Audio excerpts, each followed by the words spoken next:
Immaginate di andare a dormire nella vostra casa di sempre e di svegliarvi in un luogo dove il tempo è morto. Qui, in Abruzzo, esiste un intero paese che ha smesso di respirare nel 1969.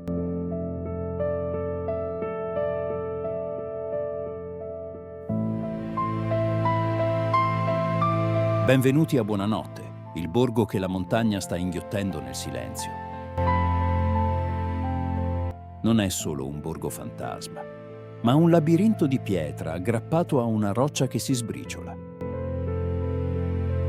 Ma perché un luogo così spettrale porta un nome così dolce? La leggenda parla di un antico re, ospitato dai signori locali nel Medioevo. Prima di andarsene, il sovrano pronunciò una frase che divenne una condanna. Buonanotte, mio dolce borgo.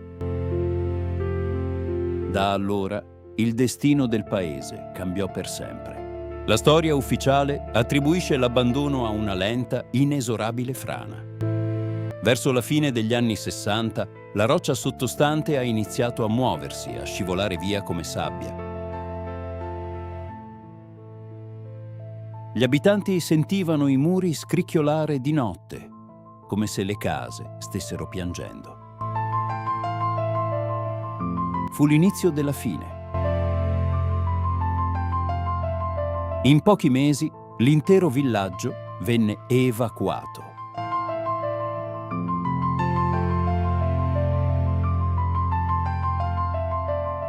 Chi se ne andava si voltava a guardare le proprie case, sapendo che non vi avrebbe mai più fatto ritorno. Ma la frana è stata davvero un evento naturale. Alcuni anziani dei paesi vicini sussurrano una verità diversa.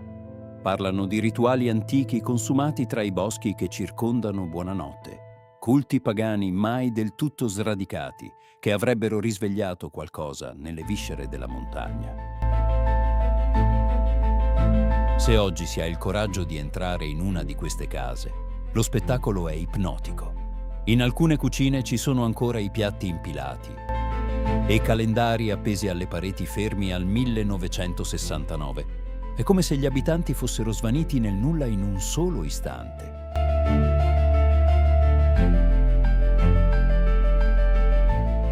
Tra le storie che si raccontano, la più dolorosa riguarda Malvina, una giovane donna del borgo vissuta secoli fa. Innamorata di un pastore di un clan rivale, venne rinchiusa dal padre nei sotterranei del paese per impedirne l'unione. Si dice che le sue lacrime abbiano bagnato la roccia per mesi, scavando le fondamenta stesse di Buonanotte.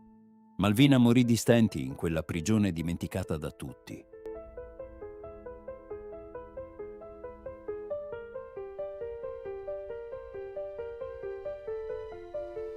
Ma il suo spirito non lasciò mai il castello e le case del borgo. La leggenda narra che prima di spirare lanciò una maledizione. Così come il mio cuore si è spezzato nell'oscurità, così le vostre mura si spaccheranno alla luce del sole. E la terra, secoli dopo, obbedì.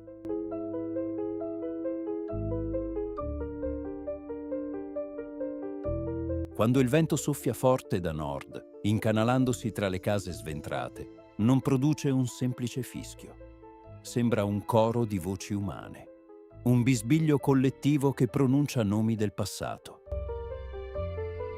Chi ascolta troppo a lungo avverte un brivido inspiegabile. Negli anni 90, un gruppo di ricercatori di fenomeni paranormali si accampò a Buonanotte per una notte intera. Posizionarono dei registratori a nastro magnetico nelle stanze più integre. Ciò che catturarono tolse loro il sonno. Non rumori di animali, ma il chiaro rumore di stoviglie che si muovono e passi pesanti sul pavimento di legno marcio. Il punto più energetico e inquietante del borgo è la vecchia chiesa sconsacrata. Il tetto è crollato decenni fa, lasciando l'altare esposto alla pioggia e alle stelle. Sul muro absidale, un affresco sbiadito della Vergine Maria sembra osservare il disastro.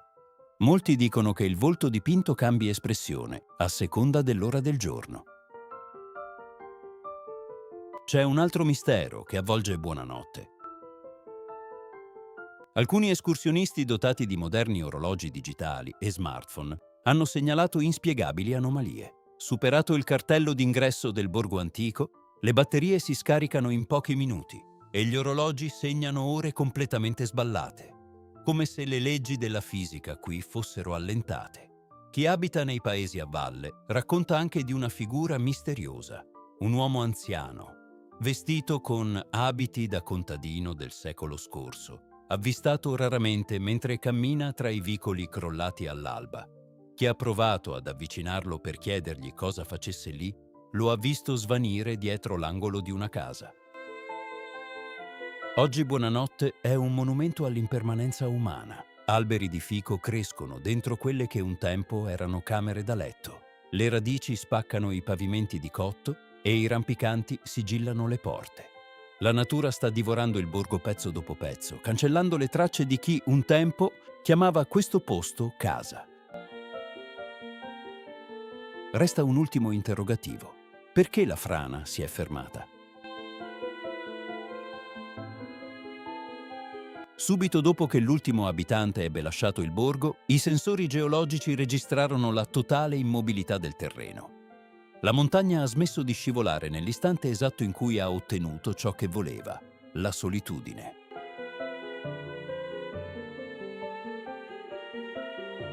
Buonanotte, resta lì, un monito silenzioso nell'Appennino abruzzese.